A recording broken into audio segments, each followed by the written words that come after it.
Hi, I'm Kathryn. I joined the KMikeEM Expanded Cinematic Universe after profiling Mike for a Berlin-based futurist magazine called Montauk.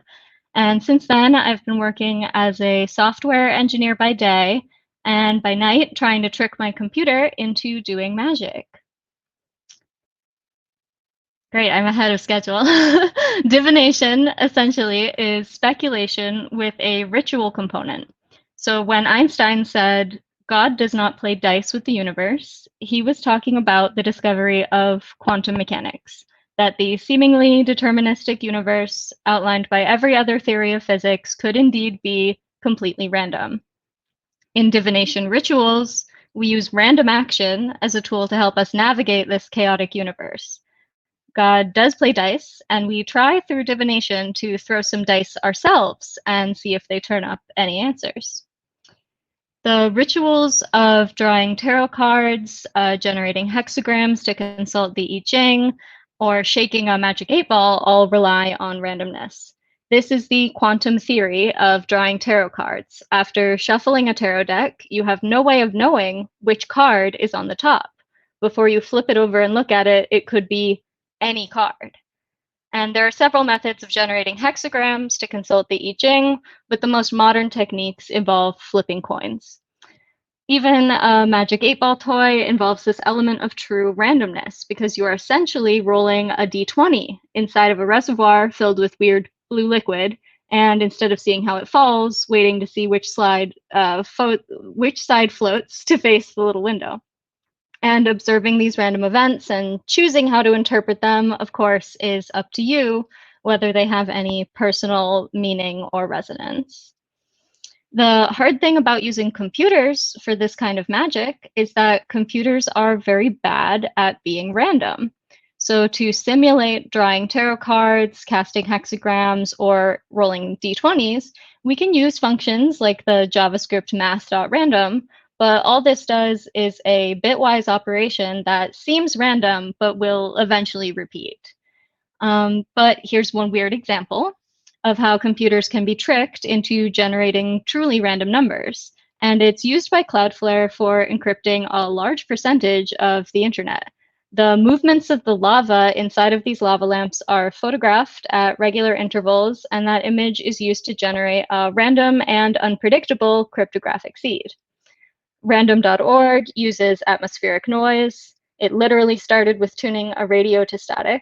And Hotbits uses a Geiger-Müller interface to generate random numbers from radioactive decay. So here we are really interacting with the weird quantum chaos of the larger natural universe. The ancient art of bibliomancy provides a much simpler interface to random insight, which is books. Traditionally, books of prophecy or other holy books were used, but really any book will do. Dadaist poets in the 1920s and practitioners of chaos magic in the 60s and 70s, like William Burroughs, developed techniques very similar to bibliomancy by cutting up and selecting fragments of text at random. Both David Bowie and Thom Yorke also used similar techniques to write lyrics. So in the spirit of the bibliomancers and chaos magicians, I've tried using GPT-3, which we're now familiar with, as a source of random text. In OpenAI's Prompt Design 101, they write that you can give the API an identity, which in most examples is a friendly chatbot. So I started with the prompt. I am the mystical magic 8-ball. Ask me any question and I will tell you the answer. I sent a series of questions to the GPT Magic 8-ball through this interface that I built. And while the answers were sometimes amusing, they didn't seem random enough to be divinatory. So I have a theory about making art with AI that I like to think of as the trash theory of AI art. There is a concept in computer science called garbage in, garbage out, which is basically a warning that no matter how good your algorithm or your analysis of your data is, your output will only be as good as what you put into it. And the problem with using GPT-3 for bibliomancy is it has already been trained on 175 billion text parameters. This makes it really good at writing, but it's too good at pattern recognition to be random, and too far from having all of the data in the universe to be omniscient. Plus, GPT-3 is a private paid service, so it's more like putting coins into a Zoltar machine owned by Microsoft than giving voice to the chaos of the universe. So we can take a step back from the hottest, newest GPT and look at GPT-2. GPT-2, the predecessor of GPT-3, uses exactly the same transformer algorithm, but because it has a much, much smaller pre-training data set and is not locked behind a paywall, it can also be fine-tuned. Packages like GPT-2 Simple and tons of Colab notebooks floating around the internet make fine-tuning GPT-2 really simple. And for most cases, you're going to feed it a bunch of text and then expect to generate text in that style. What I like about this technique is that it lets me have more control of the input, so I get my good garbage into its little artificial brain, and it is closer to bibliomancy or a cut-up method. The AI is essentially reading a book and trying to figure out how to regurgitate it in a novel way with some randomness.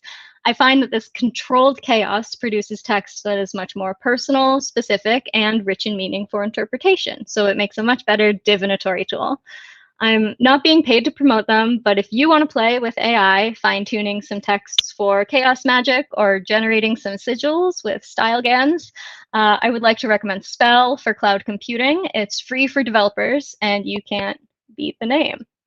I'm sure we'll be discovering many, many more ways to collaborate with our artificially intelligent friends, turning them into useful tools, and tricking them into doing magic for us. But until then, we can only speculate and hope that the chaos of the universe is kind to us. And that's it.